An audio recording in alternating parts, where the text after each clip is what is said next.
जो हो रही हैं। कल रात तो हम इसी टेंशन में थे कि पेट्रोल और डीजल की कीमतों में इजाफा हुआ है, जिसकी वजह से महंगाई का एक नया तूफान आएगा, जो कि आएगा। लेकिन इसके अलावा जो हुकूमती मामलात हैं, जो हाई कोर्ट के जजेस का ख़त है, उस पर यकनुकरी कमीशन है, फिर उसमें बहुत सारी डेवलपमेंट्स हो गई हैं। अब अगर हम समराइज करके आपको बताएं तो ये है कि एक सुमोटो ले लिया गया है, जिसका मुतालबा किया जा रहा था। 300 कल नामवर वकला की तरफ से ख़त भी लिखा गया और तसद्दुक़ हुसैन जिलानी साहब, जिनके ज़िम्मे कमीशन सौंपा गया था कि वो इंक्वायरी करें, उन्होंने भी माजरत कर दी। उन्होंने माजरत कर दी और अब सुप्रीम कोर्ट ने ऑब्वियसली मामला उठा लिया है और जजेस की एक बेंच बनाई है, जिस पे अब बाय द वे एतराज ये हो रहा है कि फुल कोर्ट होना चाहिए, जरा इसकी टाइमलाइन होना चाहिए या 9 जजेस होने चाहिए। मेरा ख्याल है एक दफ़ा रिविजिट कर लें और दोबारा से बताएं कि एक्चुअली मामला क्या था और अब कहाँ पहुंचा है। इस्लामाबाद हाई कोर्ट के 6 जजेस की जानिब से सुप्रीम जुडिशल काउंसिल को लिखे गए खत का मामला किसी तौर हल नहीं हो रहा और अब तो लग रहा है हल हो गया है वैसे तकरीबन। बट सुन लेना भी आगे क्या होना है, तो हल नहीं हो रहा था और अभी भी बाय द वे मैं कहती हूँ जरा मोहतात रहें, अभी हमें पता नहीं है। तो इसमें एक नया मोड़ आया था कि सुप्रीम कोर्ट ने अज खुद नोटिस ले लिया और असल में जब से ये इशू मंजर आम पर आया तो chief justice of Pakistan justice Qazi Faez Isa ने फुल कोर्ट इजलास तलब किया। अगले रोज वजीर आजम शहबाज शरीफ चीफ जस्टिस से मिलने सुप्रीम कोर्ट पहुंचे, जिसके बाद हुकूमत ने तहकीकात के लिए एक रुकनी इंक्वायरी कमीशन बना दिया। ये हम आपको सारी बैकड्रॉप दे रहे हैं कि क्या क्या हो चुका है। जस्टिस रिटायर्ड तसद्दुक़ हुसैन जिलानी इस कमीशन के अकलौते सरबराह और रुकन बने, जिसके बाद चीफ जस्टिस की जेर सदारत एक और फुल कोर्ट इजलास हुआ। सुप्रीम कोर्ट के एलामिये में हुकूमती कमीशन की तौसीक और तायीद कर दी गई। तहरीक इंसाफ जो शुरू से अदालती फैसलों में मुदाखलत का शोर मचा रही थी, उसने हुकूमती फैसला यकसर मुस्तरद कर दिया। इंक्वायरी कमीशन के जो TOR सामने आए वो भी इंतहाई मुबहिम वेग से थे और वैसे हमारी तारीख भी इंक्वायरी कमीशन के हवाले से कुछ अच्छी नहीं रही, इससे ज्यादा एक्सपेक्टेशन मेरा ख्याल है। साहब भी अब अपनी दफा अदालती फैसलों में मुदाखलत का शोर मचा रही है। जब इनके मुखालिफिन के लिए ये सब कुछ होता था तो वो इसको बहरहाल सपोर्ट करते थे। सो ये जो इनका रीसेंट है अदालती फैसलों में मुदाखलत का शोर, ये जब खुद निर्णय में आए हैं उस पे है। अच्छा, बहरहाल महसूस यही हो रहा था कि अब यही इंक्वायरी कमीशन इस मामले को मंतकी अंजाम तक लेके जाएगा और ऑब्वियसली जो भी होगा वो यही कमीशन करेगी। लेकिन कल मुल्क भर के 300 से जायद वकला खत लिखकर सुप्रीम कोर्ट से अज खुद नोटिस लेने का मुतालबा उन करते रहे और जिसमें कई नुमाया वकला भी शामिल थे। इनफैक्ट उनमें जस्टिस तसद्दुक़ हुसैन जिलानी के बेटे साकिब जिलानी भी शामिल थे, जिसके बाद आज सुप्रीम कोर्ट ने चीफ जस्टिस की सरबराही में 7 रुकनी बेंच तश्कील दे दिया। बेंच में justice Mansoor Ali Shah, justice Yahya Afridi, justice Athar Minallah, justice Musarrat Hilali, justice Jamal Mandokhail, justice Naeem Akhtar Afghan शामिल हैं। सुप्रीम कोर्ट के बेंच का ऐलान हुआ तो अब ये बहस शुरू हो गई कि हुकूमती कमीशन और अदालती बेंच बैक वक्त कैसे मामले की छानबीन करेंगे। मगर फिर साथ ही खबर आ गई कि जस्टिस रिटायर्ड तसद्दुक़ हुसैन जिलानी ने इंक्वायरी कमीशन की सरबराही से माजरत कर ली है। चमगोइयाँ तो बहुत सी हो रही हैं कि प्रॉबली उन्होंने पहले ही माजरत कर ली थी, फिर सुप्रीम कोर्ट ने सोमोटो लिया। लेकिन अभी जो टाइमलाइन हमारे पास मौजूद है वो यही है कि पहले सुमोटो लिया गया है और उसके बाद जस्टिस रिटायर्ड तसद्दुक़ हुसैन जिलानी ने माजरत की है। उन्होंने TORs पर भी अपने तहफ़्फ़ुज़ात का इजहार किया। तसद्दुक़ हुसैन जिलानी के मुताबिक जो ख़त सुप्रीम जुडिशल काउंसिल को लिखा गया उसकी कमीशन के जरिए इंक्वायरी मुनासिब नहीं है। आमतौर पर समझा जा रहा था कि तहरीक इंसाफ का मुतालबा भी पूरा हो गया है, जो सुप्रीम कोर्ट के हाजिर सर्विस जजेस के तहत कमीशन बनाने का मुतालबा कर रही थी। मगर तहरीक इंसाफ अभी भी खुश नहीं है पूरी तरह। चेयरमैन PTI गौहर अली खान चाहते हैं कि बेंच बड़ा होना चाहिए, इससे भी बड़ा होना चाहिए। अभी 7 रुकनी है जी।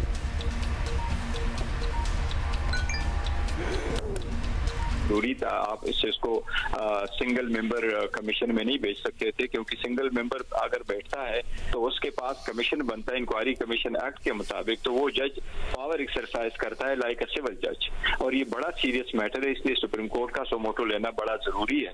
अलबत्ता मैं ये जरूर कहूंगा कि बेंच के मेंबरान बढ़ाने चाहिए, पूरा सुप्रीम कोर्ट इस पे कर ले। जजेस के खत के मामले में तो ये अहम पेशरफ्त हुई है, साथ ही तहरीक इंसाफ के लिए एक अच्छी खबर भी आई है और तोशा खाना केस में इमरान खान और उनकी अहलिया बुशरा बीवी की सजा मुअत्तल हो गई है। मुअत्तल करके उन्हें रिहा करने का हुक्म भी दे दिया गया है। ये ज़्यादा इम्पोर्टेंट बात है। सज़ा भी मुअत्तल होगी और उनको रिहाई का भी जो है वो ऑर्डर भी जारी कर दिया गया है। जनवरी 2024 को इसी साल के पहले महीने में तोशाखाना रेफरेंस में बानी PTI और बुशरा बीबी को 14 साल कैद की सज़ा सुनाई गई थी। याद है ना, इलेक्शन से पहले बहुत कुछ हो रहा था। एक मैराथन थी अदालती फैसलों की जो इमरान खान के खिलाफ आ रहे थे और उसमें उन्हें हमदर्दी भी हासिल हुई, उनके फॉलोअर्स की, सपोर्टर्स की, अब्दुल कयूम सिद्दीकी ने हमें ज्वाइन किया। हमारे नुमाइंदा खुसूसी ये जो मामला है उस है में भी अपडेट्स आपसे पूछेंगे। और कयूम ये भी बताइए, ये एक सवाल जो उठा था हुकूमती कमीशन और अदालती बेंच, ये बैक वक्त कैसे मामले को आगे लेके जाएंगे या फिर अब इसकी ये कोई तो मामला सेटल हो गया है। ये तो सेटल हो गया है। देखिए, इसमें अगर आप देखें तो मेरा तो ख्याल है कि अभी शायद तीसरा फोरम भी साइमल्टेनियसली इस चीज को देख सकता है।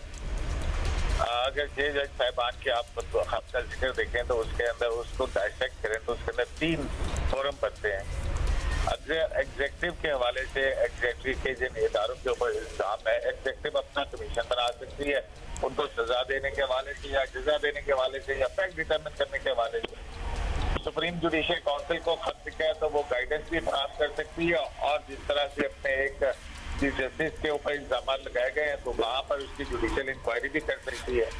और सुप्रीम कोर्ट ने अब 184(3) के तहत अगर इसका नोटिस लिया है तो वो उसमें कॉन्स्टिट्यूशनल पॉइंट जो है उनकी इंटरप्रिटेशन वो कर देगी और फिर जो है मामला जो है वो आगे चल सकते हैं। ये बताइएगा कयूम कि एक तो सो मोटो हो गया, दूसरा तसद्दुक हुसैन जिलानी साहब ने माजरत कर ली, क्या हुकूमत अभी भी एक और किसी और शख्सियत से रब्ता करेगी? ये कमीशन चलेगा या कमीशन का चैप्टर क्लोज है एंड जस्ट हियरिंग होगी? कमीशन का इस वक्त स्टेटस क्या है जब उसका जो सरबराह था उसने ही इसको छोड़ दिया, इससे रिजाइन कर दिया?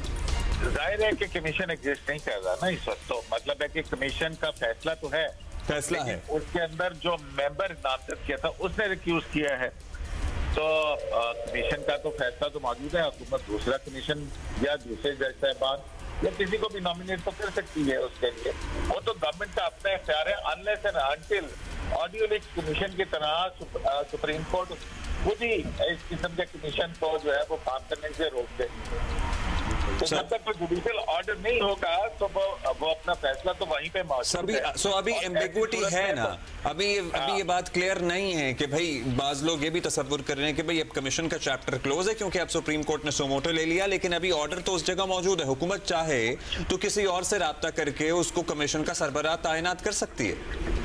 जी हाँ, बिल्कुल। वफाकी काबीना ने मंजूरी दी है और जिस तरह से एप्लीकेट किया गया था वफाकी फेडरल गवर्नमेंट को और उसके इदारों को कि एज ए पॉलिसी है जुडिशरी में इंटरफेरेंस की, उसका कैबिनेट ने कहा था कि हम इस इल्जाम की जो है वो तस्दीक करते हैं।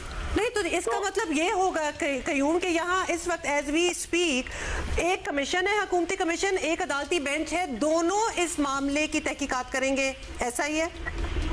देखिए, बात वहीं पे आ जाएगी कि टर्म्स ऑफ रेफरेंस क्या है उसके कमीशन के टर्म्स ऑफ रेफरेंस के हवाले से तसद्दुक जिलानी साहब जो है उनका एतराज ये है कि जो 6 जज साहिबान के खत के अंदर इल्जाम लगाए गए थे वो इसके अंदर शामिल नहीं है, जबकि जज साहिबान ने खत जो है वो सुप्रीम जुडिशियल काउंसिल को लिखा है और वो बतौर कमीशन सुप्रीम जुडिशियल काउंसिल का काम तो कर नहीं सकते हैं, तो लिहाजा पेटर फैमिलिया के तौर पर चीफ जस्टिस ऑफ पाकिस्तान की चाहिए कि वो इसको इंस्टीट्यूशनल सतह के ऊपर इस मामले को देखें।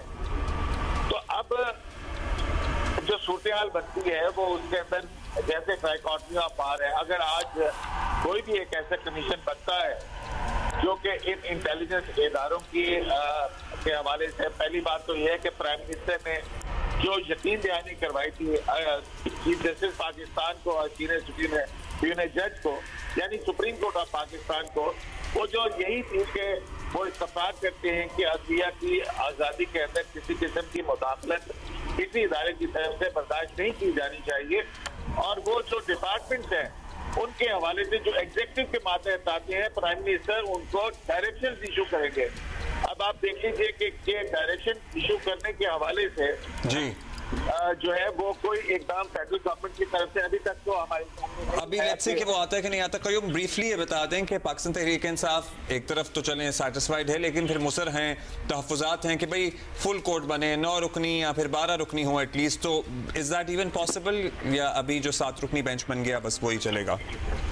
देखिए, तहरीक इंसाफ जो है वो मेरे ख्याल में थोड़ा सा माजी में इस वक्त मौजूद है। उनको इल्म होना चाहिए कि प्रैक्टिस एंड प्रोसीजर एक्ट जो है वो आ गया, जिसके बाद 184(3) के मुकदमात अपील का हक दिया गया है, और अपील का हक जो है वो उस लार्जर बेंच जो है वो उससे सुनता है। तो इस वक्त जो मौजूदा सूरत हाल है, अगर ये फैसला कोई भी बेंच करता है तो फिर अल्लाह मालक सबको उसके फैसले के खिलाफ अपील का हक हासिल होगा, तो अपील बड़ा बेंच सुनता है। तो साथ ये है, और इसके अलावा जो बेंच हैं वो आपको पता ही है कि सुप्रीम कोर्ट ऑफ पाकिस्तान में कितने अभी कई 3 के करीब जो है वो ओहदे खाली भी हैं। तो जो मौजूदा सूरत हाल है इसके अंदर अगर देखा जाए तो एक लार्जर बेंच बनेगा इस फैसले के खिलाफ अगर किसी को अपील करनी होगी। Sorry, that's a very important technical point that you have raised and helped everybody, I hopefully understand कि भाई इस बेंच का फैसला होगा, अगर लार्जर बेंच अभी बना दिया जाएगा तो फिर अपील कहाँ की जाएगी। सो शाह पावर साहब भी हमारे साथ मौजूद हैं। शाह साहब, वकला का खत भी आ गया, उससे पहले जजेस के खत से मामला शुरू हुआ, अब सुप्रीम कोर्ट ने सुमोटो ले लिया, तसद्दुक़ हुसैन जिलानी साहब ने माजरत कर ली। आपको लगता है कि अब ये मामला as an at this stage अपने अंजाम को पहुंचा है कि हाँ जी अब एक फोरम है जहाँ पे समाअत होगी, इंक्वायरी होगी, मामला आगे बढ़ेगा? जी बिल्कुल, ये मैं समझता हूँ कि ये 25 को ये खत लिखा गया और 26 को जो है ये पब्लिक हुआ, और उसी दिन सुप्रीम कोर्ट ऑफ पाकिस्तान ने अपना फुल कोर्ट इजलास बुला लिया। इस पे काफ़ी लंबी सैर हासिल बहस हुई, लेकिन कोई एलामिया ना आया, और उसके अगले दिन फिर प्राइम मिनिस्टर की और चीफ जस्टिस की मुलाकात हुई। उसके बाद फिर फुल कोर्ट हुआ, उसके बाद फिर एक एलामिया जारी हुआ कि जो फेडरल गवर्नमेंट जो इस पे कमीशन बनाने जा रही है उसकी उन्होंने तौसीक की। मैं ये कहता हूं कि अगर ये आज ये प्रैक्टिस एंड प्रोसीजर एक्ट के तहत जो चीफ जस्टिस ऑफ पाकिस्तान ने ये सुओ मोटो लिया है 2 सीनियर मोस्ट जजेस की मुशावरत से, जो कि उस कानून का तकाजा है, तो मैं समझता हूं कि ये पहले दिन ही अगर ये कर लेते तो अब तक जितनी भी सूरत हाल सामने आई है, कमीशन बना, उसके TORs भी आ गए, और मुनासिब होता कि ये पहले दिन ही इसको जो है वो इस साइड पे ले जाते हैं, जुडिशल साइड के ऊपर। लेकिन अब देखना यह है कि अब चूंकि कमीशन जो है वो तश्कील दिया जा चुका था, उसके जो 1 सिंगल मेंबर जो कमीशन था उन्होंने भी माजरत कर ली, तो इस वक्त मैं समझता हूँ कि बेहतर ये था कि पहले भी हो जाता, और मैं ये तमाम चीज़ों की जो कंट्रोवर्सी है इसको ये मेरा ख्याल है कि सेट एट नॉट कर देगा, क्योंकि सबकी तरफ से मुतालबा ये आ रहा था कंसिस्टेंटली, इसमें बार एसोसिएशंस, बार काउंसिल्स सब जो थे वो यही मुतालबा कर रहे थे कि इसको जुडिशियल कर देगा। लेकिन अब जो कहा जा रहा है ये भी बता दें कि अब जो एक डिमांड की जा रही है या रिक्वेस्ट की जा रही है कि फुल बेंच हो या एटलीस्ट 9 मेंबर्स जरूर हो उसमें, तो इसको भी मान ही लेना चाहिए ताकि कोई बात मुतनाज़िर ना रहे और बात आगे जा सके। वरना इस जुडिशली भी ये जो अदालती बेंच है इससे भी जो एंड में निकलेगा शायद लोग उससे भी इनकारी हो। तो अभी दिस इज द मोमेंट कि इसको प्रॉपर तरीके से कर लिया जाए। व्हाट डू यू से? जी हुमा, मैं आपको बताऊं कि अभी कयूम सिद्दीकी साहब ने जो बात की, मैं उनकी बात सुन रहा था, वो बिल्कुल सही बात की उन्होंने, क्योंकि जो supreme court practice and procedure act 2023 के आने के बाद जो 184(3) के तहत जो फैसला होगा वो अपीलेबल है, तो इसलिए मैं समझता हूं कि ये जो उन्होंने 7 मेंबर्स बेंच बनाया है वो इसी चीज को सामने रख के कि कल अगर किसी भी फरीक को इस पे एतराज होगा तो वो फिर इंट्रा कोर्ट अपील फाइल करेंगे, फिर ये जजेस तो नहीं सुन सकेंगे। तो इसलिए अभी जो मौजूदा तादाद है वो 15 जजेस की है, तो अगर ये 7 जजेस से ज्यादा अगर बेंच बना दें तो वो फिर अपील की जो प्रोविजन है वो कौन सुनेगा फिर? आई गेस वो बैरिस्टर गौहर के जहन से निकल गया होगा कि practice and procedure will be मंजूर हो चुका है, तो वरना ये डिमांड ना होता था कि उनकी नजर से जो है ये इग्नोर हो गया। हालांकि ये कयूम सिद्दीकी साहब ने बिल्कुल ठीक पॉइंट आउट किया। बिल्कुल। अच्छा, आप ये बताइएगा कि वो जो खत है उसमें जाहिर है बहुत से मामला डिस्कस किए गए हैं और जजेस ने रहनुमाई मांगी है कि भाई हमें करना क्या है। कोड ऑफ कंडक्ट क्या हो, हम कैसे आगे बढ़ें, शिकायत क्या करें। आपको पता ही है क्या मामलात हैं जिनका जिक्र हो रहा है। तो अब जो सुप्रीम कोर्ट में इसकी समाअत होगी, हम एक्सपेक्ट करें कि जिन लोगों का जिक्र किया जा रहा है, जिन एजेंसियों पे, जिन इदारों पे इल्ज़ाम लगाया जा रहा है, वहाँ तो इंक्वायरी होगी ही होगी और उसका तो फैसला किया ही जाएगा, लेकिन एट द सेम टाइम एक कोड ऑफ कंडक्ट भी वाज़े हो जाएगा, या फिर कोड ऑफ कंडक्ट वाज़े करना सुप्रीम कोर्ट का नहीं और किसी फोरम का काम है?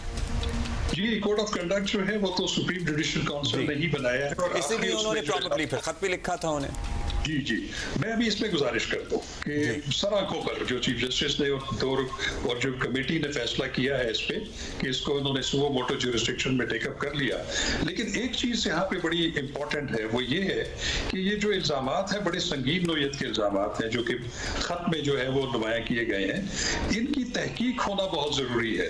तो अब देखना ये है कि जो सुप्रीम कोर्ट की ओरिजिनल जुरिस्डिक्शन है, ये एपेलेट जुरिस्डिक्शन नहीं है कि जिसमें सारे हकायक सामने लाए जाएंगे। इसको जो कानून की जो जुबान है उसमें कहते हैं कि ये प्रोसीडिंग्स जो है ये इंक्विजिटोरियल प्रोसीडिंग्स हैं, ये एडवर्सोरियल नहीं है। एडवर्सोरियल वो होती हैं जो कि आम मुकदमात होते हैं, एक फरीक है, उसका एक मुखालिफ है, उसके मुताबिक जो है वो दोनों तरफ से शहादतें गुजारी जाएंगी, उनको एग्जामिन किया जाएगा। लेकिन इंक्विजिटोरियल जो प्रोसीडिंग्स होती हैं उसमें आप ये एक्सरसाइज नहीं कर सकते, और इसके बारे में सुप्रीम कोर्ट ऑफ पाकिस्तान के बहुत सारे जजमेंट्स मौजूद हैं कि हमने सिर्फ एक बज़ाहिर चीजों को देखना है, हम किसी डेप्थ में नहीं जा सकते। तो फिर कैसे होगा वो? इंक्वायरी कमीशन कोई ऑर्डर कर सकते हैं जी, और फिर इन्वेस्टिगेशन का कितना वजन होगा, मतलब कितनी वो प्रॉपर होगी अगर उसकी डेप्थ में ही नहीं जा रहे तो थोड़ा सा इंक्वायरी कौन करेगा फिर? मैं आपको एक मिसाल देता हूँ, जैसे कि अभी पैनामा लीक्स में एक 5 रुकनी बेंच बना था, उन्होंने पूरी मुफस्सल उस पर अपनी रिकमेंडेशंस देने के बाद उन्होंने भी ये कहा था कि इसकी इंक्वायरी करने के लिए एक और इदारा होना चाहिए। फिर उन्होंने इसके ऊपर एक जॉइंट इन्वेस्टिगेशन टीम बना दी थी जो आपको पता है कि 7 रुकनी, और उस जॉइंट इन्वेस्टिगेशन टीम ने जो प्रोब किया, सबको बुलाया, तमाम स्टेक होल्डर्स को उनके बयान दिए, रिकॉर्ड किए, तो वो फिर JIT की रिपोर्ट जब वापस सुप्रीम कोर्ट ऑफ पाकिस्तान में गई तो फिर उन्होंने इस पे ऑर्डर पास किया था, और उस पे भी उन्होंने ऑर्डर ये पास किया था कि इसके नतीजे में जो JIT की रिपोर्ट आई है, ये नैब को जो है हम रेफर कर रहे हैं। So there is a possibility Shah साहब कि यहाँ भी फिर कोई JIT की तश्कील की तरफ मामला जाए, क्योंकि ज़ाहिर है इंक्वायरी, ये सारा इंक्विजिटिव जो आप बता रहे हैं, हमें समझा रहे हैं, ये सुप्रीम कोर्ट तो नहीं खुद कर सकती। जी बिल्कुल, मेरा तो ख्याल है, और मेरा ख्याल ये है कि फिर उनको उस तरफ जाना पड़ेगा। ऑलराइट, सो अब्दुल कयूम सिद्दीकी साहब, आपने शाह खाबर साहब की भी बात सुनी, he is of the opinion के आगे फिर JIT इंक्वायरी जो है वो किसी और कमीशन को, ये टीम को ही करनी पड़ेगी। सुप्रीम कोर्ट तो इस तरह से इंक्वायरी नहीं कर पाती अपने फोरम पर, क्योंकि इंक्वायरी स्लैश इन्वेस्टिगेशन बहुत सी चीजें होंगी, तहकीकात तो होनी होगी।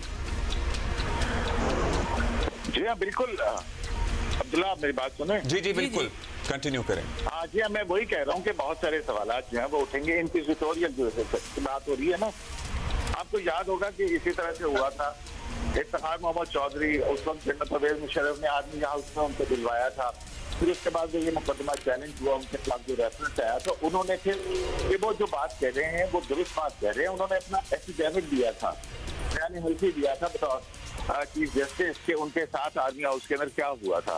फिर उसके काउंटर एफिडेविट आए थे जिसके अंदर उस वक्त के MI के थे सरबरा और IB के जो सरबरा जज और नदीम ताज या जनरल नदीम नुसरत थे, तो उनके एफिडेविट जो है वो सुप्रीम कोर्ट ऑफ पाकिस्तान में फाइल हुए थे। लेकिन वो मामला क्योंकि डिफिकल्ट किया था और उन्होंने उन इल्जाम से इनकार किया था, उन्होंने हिदायत की थी, तो कोर्ट ने उस कॉन्ट्रोवर्सी के अंदर नहीं गई।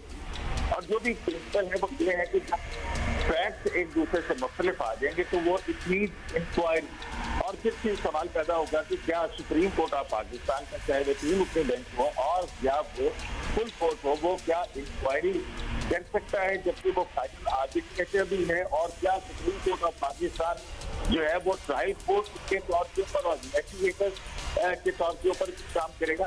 तो ऐसा जो है ना वो लीगली मुमकिन नहीं है। तो बुनियादी तौर के ऊपर जो सवालात वही पैदा होंगे, किसी के खिलाफ भी जो भी फैसला आएगा, फर्स्ट करेंगे supreme court of Pakistan executive को मुजरिम ठहरा देती है, तो फिर उसकी अपील कहाँ जाएगी? क्या वो ऐसी ठहरा दें या बिल्कुल किसी चीज की इंक्वायरी को बट फैसला आने से पहले कयूम आपको भी ये लगता है कि JIT की तरफ मामला जाएगा, कोई इंक्वायरी कमीशन होगा? देखिए बात यह है कि इस सुप्रीम कोर्ट की जानिब से आपको याद होगा एक और जगह भी JIT तश्कील दी गई थी, तो वो पनामा केस की मैं आपसे बात कर रहा हूँ, तो वो क्रिटिसिज्म का शिकार रहा कि किस तरह से जो है वो सुप्रीम कोर्ट ऑफ पाकिस्तान जो है वो एक JIT तश्कील दे सकती है। तो कानून अगर ड्यू प्रोसेस ऑफ लॉ नहीं होगा, अब फिर आप आ जाइए कि आप आइन का आर्टिकल के लिए जो है वो कहाँ रखेंगे? क्या सुप्रीम कोर्ट ऑफ पाकिस्तान किसी के भी जज साहब के या जज साहब जिनको एक्यूज करेंगे या फेडरल गवर्नमेंट या किसी और के बुनियादी हकूक और ड्यू प्रोसेस ऑफ लॉ जो है उसको कैसे देखेगी? तो एक मैं वही कह रहा हूँ कि ये ट्राइकॉटमी ऑफ पावर के असूल के ऊपर रखते हुए ये मामले को इस तरह से देखा जाना चाहिए कि इनके जो इंटेलिजेंस इदारों की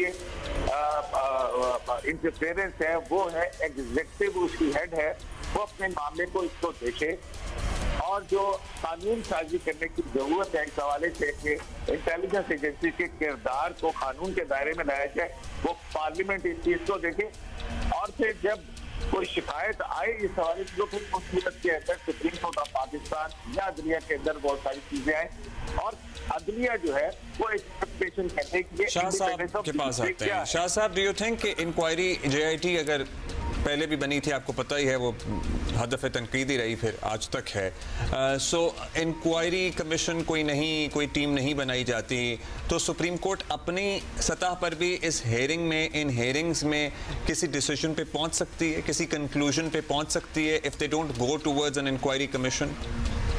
देखिए, ये चूंकि इल्जामात बड़े संगीन हैं और इल्जामात है भी है आपकी एग्जीक्यूटिव के और उसके आगे जो सिक्योरिटी एजेंसीज में नहीं बल्कि बहुत हमारी सेंसिटिव एजेंसी के ऊपर वाज़ेह तौर पे इल्जामात हैं, तो इसकी तहकीक होना तो बहुत ज़रूरी है।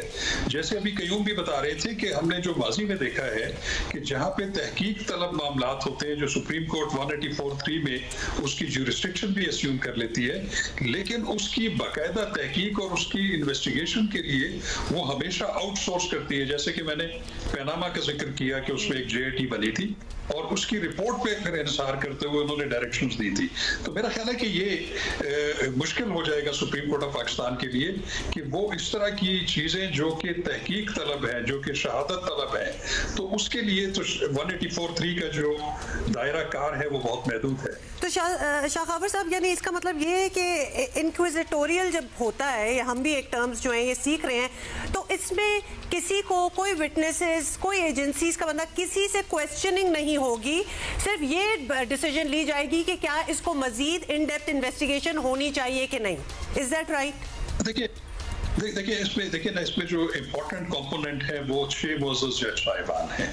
अब जाहिर है कि उन्होंने एक जो लेटर लिखा है उसमें जनरलाइज्ड किस्म के एलिगेशंस हैं, उसमें किसी के ऊपर उन्होंने ये नहीं कहा कि किस वक्त में किस केस के मुतालिक उनको इन्फ्लुएंस करने की कोशिश की गई या उनको प्रेशराइज किया गया। तो इसमें फिर जरूरी होता है कि फिर एफिडेविट्स एंड काउंटर एफिडेविट्स जो है वो सामने आएंगे, और अगर वो एफिडेविट्स और काउंटर मामलात का जिक्र है उसमें, और फिर वो शुरुआती मामला उन्होंने शौकत अजीज सिद्दीकी के केस से किया था।